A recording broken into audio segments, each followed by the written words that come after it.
டேய் ரேஷன்ல பொங்கல் தொகுப்பு குடுக்குறாங்களாமே போய் வாங்கி வரலையா? பொங்கல் தொகுப்பா? சரி சரி வாங்கிட்டு வரேன்.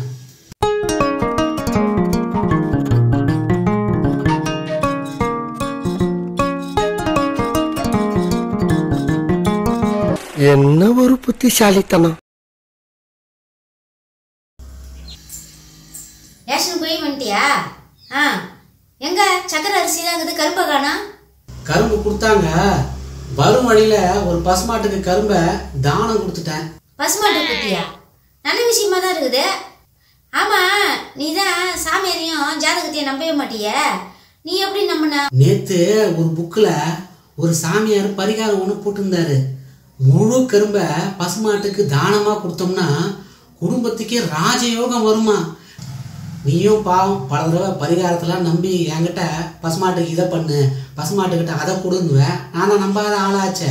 இன்னைக்கு ஒரு கரும்பால் நம்ம குடும்பமே ராஜயோகம், செல்வம், ஐஸ்வர்யம் பெருகுன்னா அதை பண்ணி தான் பார்ப்போமேன்ட்டு தோணுச்சு. பாவம் எல்லாம் உனக்காக தான்.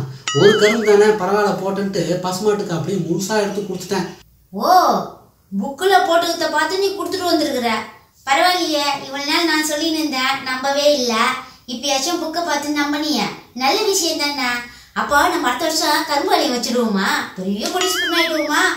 வாடா, அக்கா பலகாரம் செஞ்சு வச்சுக்கிறேன், சாப்பிடலாம் வாடா, சாப்பிடலாம் வாடா. அதானே கரும்பு தானே போட போட்டேன். பேராசு பிடிச்சி நாய் சொன்னதை நம்பிச்சு போல.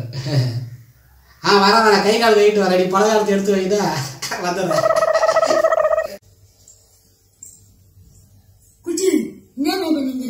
என்னடா குட்டி கிட்டின்னு கேட்டா செருப்பால அடிப்பேன்.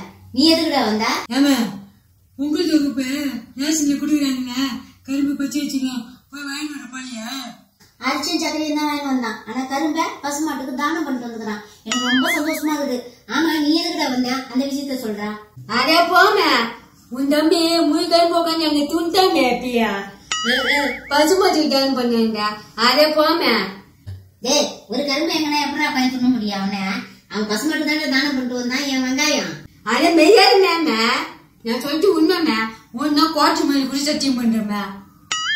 அப்படி ஏமே நம்பிக்கை கூடமே யாசின் கட்டி போய் கேட்டு பாருங்க. உன் தம்பி துணி எல்லாரும் பார்த்தாங்கம்மா, அது போயெல்லாம் சொல்லமே, கோட்டு மேல சத்தியமா சொல்றமே. என்னது? ஒன்றியா கரும்பு உட்காந்து அவனே தின்ட்டு வந்தானா? அந்த நாய் அப்படியா பண்ணிச்சே? அப்பயே எனக்கு லேசா கொஞ்சம் டவுட் இருந்தது. அது பரிகாரத்தையே நம்பாத, இதை நம்பி கரும்பை குத்துட்டு வந்தோன்னு சொல்லிச்சேன்ட்டு நான் சந்தேகம் தான் பட்டேன். இருந்தாலும் அவன் சொல்றது உண்மையா இருக்குன்னு நினைச்சேன். அந்த நாய் அப்படியே பண்ணிச்சு, அது எங்க உட்காந்துக்குதுன்னு தெரியல. மாவனை போறேன் இன்னைக்கு, இந்த நாயை இன்னைக்கு மாவனை ஒரு வழி பண்ற போய். ஆமா குட்டி, இன்னமே குழம்பு வச்ச? டேய், மேகின்னு கேட்ட செருப்பால் அடிப்பேன், ஓடுறேன். நல்ல நாட்டு கட்டியும் வேணும். இவனை கரெக்ட் பண்ணலான்னு பார்த்தா ஒரு நாள் கூட நம்ம கிட்ட மாற்றவே மாட்டாங்க. நாயை போடா, முடியும் போடா. கட்சி வைத்து இவளை நம்ம உச்சாரம் பண்ணவே முடியாது. போனா இரு, ஏமே இப்படி கத்துற, எப்ப வந்தாலும் கத்துற. பாப்பா பாப்பா, நாக்கெல்லாம் பொத்தனா மாதிரி ஆயிடுச்சே. ஒரு முழு கரும்பு அவசரப்பட்டு தின்ட்டோமோ, எப்படியோ அது கேட்க சொல்ல சமாளிச்சிட்டோம். சாமியார் பரிகாரம் அப்படின்னு கதை விட்டோம், அதுவும் நம்பிச்சு. ஆனா நாக்கு ரொம்ப வரவரான்னு ஒரு மாதிரி இதை பலகாரம் வர வெளியாக போயிடுச்சு. நாக்கு வேற ஜீதி என்ன பண்ணலாம்? ஆமாப்பா, ஒரு கரும்பு முழுசா சாப்பிட்டா அப்படிதான் நான் எரியும். ஆமாவா, நீ சொல்லத்த கரெக்ட் தான். எல்லா விஷயம் தெரிஞ்சிச்சா உனக்கு? பசுக்கு தானம் பண்ணணும்னு சொல்லி போய் சொல்லி என்ன நம்ப வச்சது இல்லாம உனக்கு நாக்கு வேற எரியுத நாக்கு. நீ பசுக்கு தானம் பண்ணணும்னு என்கிட்ட போய் சொன்னல, மௌன உனக்கு உண்மையாவே நீங்க ரத்த தானம் நடக்க போகுதுடா இப்ப. எது ரத்த தானமா? அடி போலி இவள, அடி சண்டாள சிரிக்கி.